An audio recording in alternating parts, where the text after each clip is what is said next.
News के साथ। India daily live पर सबसे सटीक एग्जिट पोल TV9 स्टार्ट के एग्जिट पोल में एमपी में कांग्रेस और बीजेपी में कांटे की टक्कर। एमपी में TV9 स्टार्ट एग्जिट पोल में कांग्रेस को मिल सकता है पूर्ण बहुमत, 111 से 121 सीटें मिलने का अनुमान। एमपी के एग्जिट पोल में बीजेपी की जाती दिख रही सरकार, बीजेपी को 106 से 116 सीटें मिलने का अनुमान।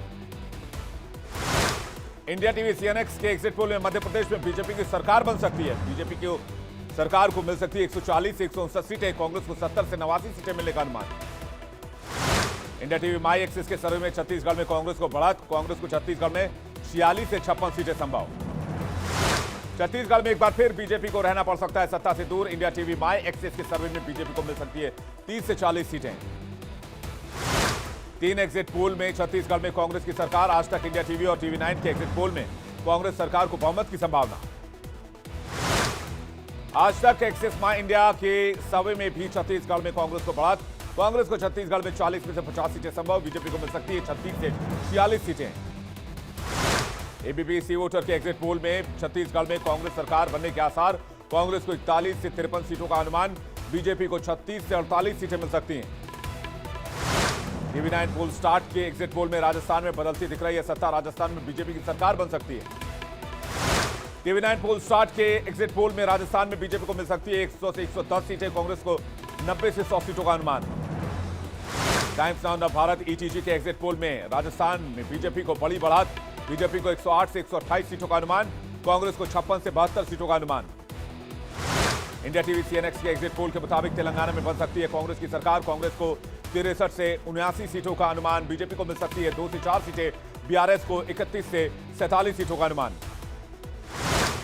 इंडिया टीवी CNX के एग्जिट पोल में मिजोरम में बन सकती है MNF की सरकार, MNF को 14 से 18 सीटों का अनुमान, कांग्रेस को मिल सकती है 8 से 10 सीटें, बीजेपी को मिल सकती है 2 सीटें। एग्जिट पोल पर बोले छत्तीसगढ़ के सीएम भूपेश बघेल, कहा 2 दिन बाद सभी एग्जिट पोल के आंकड़े एक समान होंगे, सरकार हमारी बनेगी और भारी बहुमत से बनेगी। राजस्थान विधानसभा चुनाव पर बोले सीएम गहलोत, का एग्जिट पोल चाहे कुछ भी कहें, राजस्थान में कांग्रेस की सरकार बनेगी। नतीजों से पहले गहलोत का बयान, बोले धर्म का कार्ड चला तो बीजेपी जीत जाएगी, बीजेपी का प्रचार डराने और बदले वाला।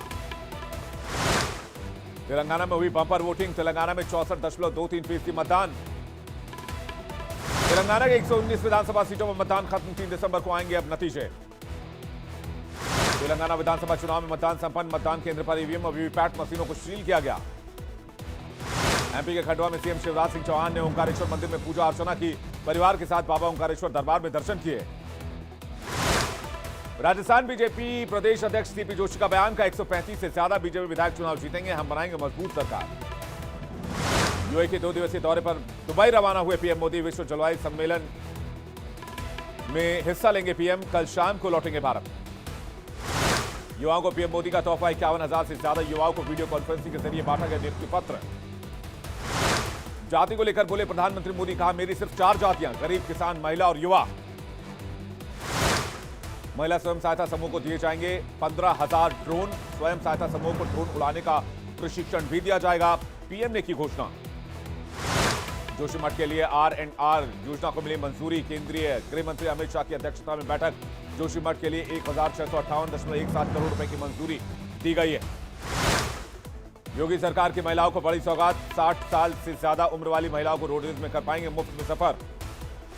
जातीय जनगणना को लेकर एसपी और बीजेपी में जुबानी जंग, एसपी नेता शिवपाल यादव का बयान, बीजेपी के नेता ओबीसी नेता बताएं वो जातीय जनगणना के साथ हैं खिलाफ। शिवपाल यादव के बयान पर डिप्टी सीएम केशव प्रसाद मौर्य का पलटवार, का बीजेपी नहीं है जातीय जनगणना के खिलाफ, एसपी कर रही है इस पर राजनीति। सीएम पुष्कर सिंह धामी ने हल्द्वानी को 713 करोड़ की सौगात दी, ईजा बैणी महोत्सव में भी शिरकत की, महिलाओं को सीएम धामी ने यहां पर सम्मान किया। तिलक्यारा सुरंग से बचाए गए श्रमिकों को अस्पताल से मिली छुट्टी, अपने अपने घरों के लिए रवाना हो गए मजदूर। टनल के अंदर का वीडियो आया सामने, जब टनल के अंदर मजदूर फंसे हुए थे तब टनल के अंदर रखे गए सामान का वीडियो बनाया था। टनल रेस्क्यू पर लालू प्रसाद यादव का बयान, बोले मजदूरों को निकालने में मोदी जी ने क्या किया, देश विदेश से आए लोगों ने मजदूरों को निकालने में मदद की। दिल्ली जल बोर्ड के बाहर बीजेपी का प्रदर्शन, केजरीवाल सरकार पर जल बोर्ड में करोड़ों के घोटाले का आरोप लगाया है। दिल्ली पर्यावरण मंत्री गोपाल राय का बीजेपी पर हमला, बोले आपको खत्म करने के लिए षड्यंत्र कर रही बीजेपी, फर्जी केस बनाकर नेताओं को गिरफ्तार किया जा रहा है। कोलकाता विधानसभा परिसर में बीजेपी विधायकों ने दिया धरना, टीएमसी के खिलाफ धरना प्रदर्शन। महाराष्ट्र के नासिक में मराठा आरक्षण को लेकर प्रदर्शन, एनसीपी मंत्री छगन भुजबल को दिखाए गए काले झंडे, मंत्री के काफिले का बदलना पड़ा रास्ता।